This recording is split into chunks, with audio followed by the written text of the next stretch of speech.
Sobat Maestro, sesaat lagi kita akan bersama-sama mengikuti program Hidup Sehat Pilihan Kita. Selamat mendengarkan.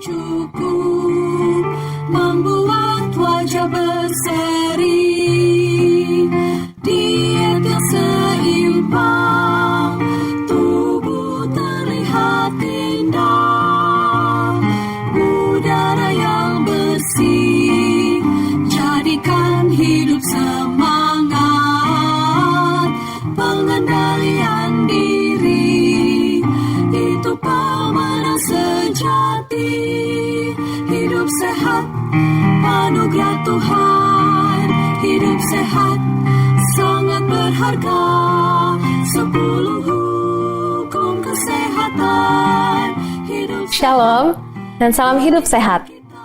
Pada saat ini, saya Dr. Gigi Weni Nusawakan akan memberikan sedikit materi mengenai kebiasaan buruk yang dapat merusak gigi dan mulut. Kebiasaan adalah perilaku yang diulang-ulangi. Dan kebiasaan buruk adalah perilaku buruk yang diulang-ulangi. Oral habit atau kebiasaan mulut atau kebiasaan buruk pada mulut adalah perilaku buruk yang diulang-ulangi yang menyebabkan kelainan pada gigi dan jaringan pendukungnya. Kita akan membahas beberapa kebiasaan buruk yang bisa merusak gigi. Oke, yang pertama adalah menghisap jari, empeng, dan dot. Ini adalah kebiasaan yang dilakukan oleh anak kecil yang sering dilakukan. Biasanya ini dilakukan normal ketika anak ini berusia 0-2 tahun. Tetapi kalau misalnya udah di atas 2 tahun, tetapi masih menghisap jari, empeng, atau dot, itu sudah tidak normal karena itu sudah bisa merusak jaringan gigi dan mulut. Oke, ada 2 jenis menghisap. Yang pertama adalah menghisap nutritif atau menghisap sesuatu yang ada nutrisinya. Misalnya menghisap puting susu ibu, itu kan ada susunya, jadi ada nutrisinya. Atau menghisap dot, karena ada susunya. Jadi anak itu mendapat nutrisi. Lalu jenis menghisap yang kedua adalah non-nutritif, yaitu menghisap empeng, kempeng, ibu jari, atau jari-jari yang lain. Nah, kebiasaan ini bukannya bisa memberikan hal yang baik untuk anak, tetapi malah bisa merusak kalau usianya sudah di atas 2 tahun. Oke, penyebab menghisap jari. Biasanya anak-anak melakukan hisap jari ini karena ketidakpuasan menghisap ASI. Jadi misalkan air ASI ibunya kurang atau enggak jadinya ibunya misalnya sering bekerja sehingga tidak ada waktu untuk memberikan ASI tersebut, ASInya hanya diberikan lewat dot, anak ini menjadi tidak puas dan menjadi menghisap jari. Itu salah satunya. Lalu yang kedua adalah keinginan untuk menarik perhatian. Dia menarik perhatian dengan cara menghisap jari supaya diperhatikan sama orang-orang. Dibilang, jangan hisap jari, atau enggak, kenapa kamu hisap jari? Jadi ingin cari perhatian. Lalu yang ketiga adalah rasa tidak aman pada saat anak ini stres. Contohnya misalnya, dia menunggu ayah ibunya belum pulang, jadi dia agak stres atau agak lapar, atau misalnya lagi sakit perut, atau ada sakit sesuatu di badannya, tetapi dia tidak bisa bilang, jadi dia menghisap jari. Lalu yang selanjutnya adalah stres emosional. Kita sudah mengerti ya kalau misalnya lagi stres, anak-anak tidak bisa mengungkapkan, kadang-kadang jadinya anak-anak bisa menghisap jari. Oke, akibat dari thumb sucking atau menghisap jari adalah gigi menjadi tonggos. Ini contoh gambarnya. Jadi di bagian yang dihisap, kalau misalnya dia hisap di bagian depan, gigi depannya akan menjadi, gigi atas depan akan menjadi lebih maju ke depan. Lalu ketika menggigit, giginya tidak akan tertutup semua, tetapi bagian depannya agak kebuka. Itu namanya open bite, atau gigi bagian yang giginya ditutup tapi nggak ketutup, jadi open, kebuka gitu.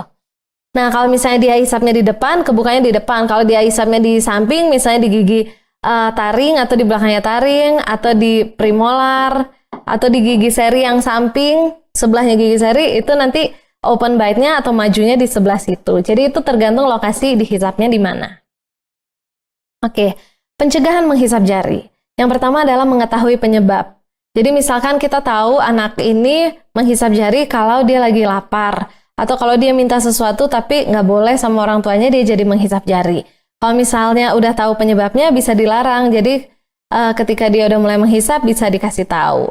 Lalu kita harus menguatkan anak tersebut, jangan langsung dimarahin, tetapi dibilangin, Kamu kalau misalnya hisap jari terus, nanti gigi kamu rusak, jari kamu juga jadi kan bekas pegang-pegang yang barang-barang di luar yang kotor, hisap jari nanti bisa sakit. Harus dikasih tahu akibat menghisap jari itu apa supaya anak itu mengerti.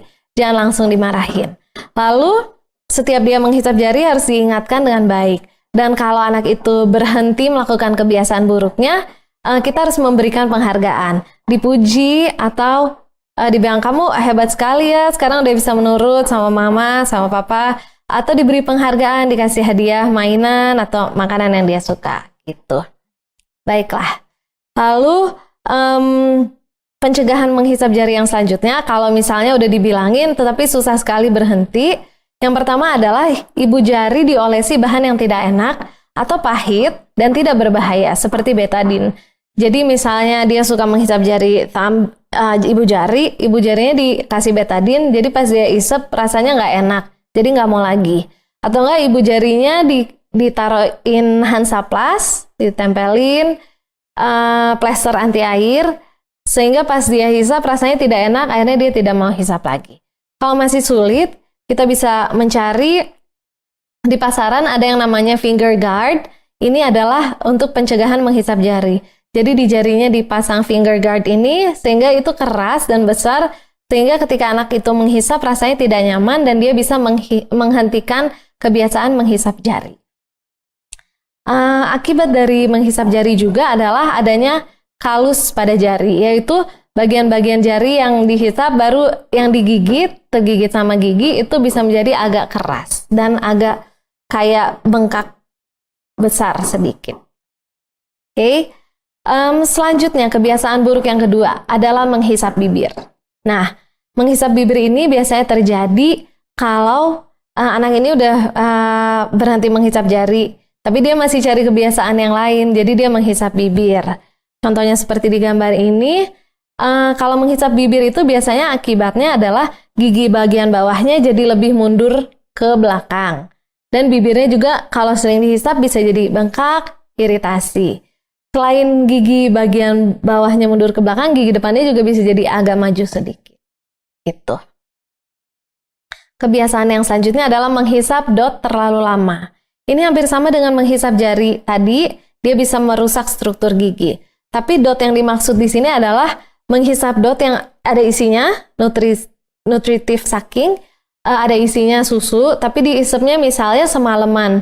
Jadi bayi ini mau tidur atau anak ini mau tidur, sampai besar dikasih dot, sampai dia ketiduran. Nah, di dalam dot itu kan pasti ada susunya, mengandung gula, itu bisa menempel semua ke gigi, lalu bercampur sama bakteria, berubah jadi asam, akhirnya menyebabkan lubang pada gigi. Nah, ciri khasnya, kalau menghisap karena dot ini adalah giginya rata-rata semua berlubang, seperti yang ada di gambar.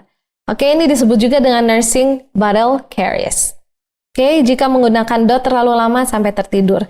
Jadi kalau anak kita atau saudara kita punya kebiasaan seperti itu, harus diingatkan dan dihentikan ya. Dotnya juga bisa diganti jadi air putih, atau enggak, kalau misalnya ngedot terus, giginya kan juga bisa jadi rusak maju ke depan. Harus dihentikan kebiasaannya sedikit demi sedikit. Selain membuat lubang pada gigi, juga bisa merusak struktur gigi dan rahang. Seperti menghisap jari tadi. Sobat Maestro, Anda baru saja mendengarkan program Hidup Sehat Pilihan Kita. Terima kasih atas kebersamaan Anda. Istirahat yang cukup membuat wajah berseri. Diet yang seimbang, tubuh terlihat indah. Udara yang bersih, jadikan hidup semangat. Pengendalian diri, itu pemenang sejati. Hidup sehat, anugerah Tuhan. Hidup sehat, sangat berharga. 10 hukum kesehatan. Hidup sehat.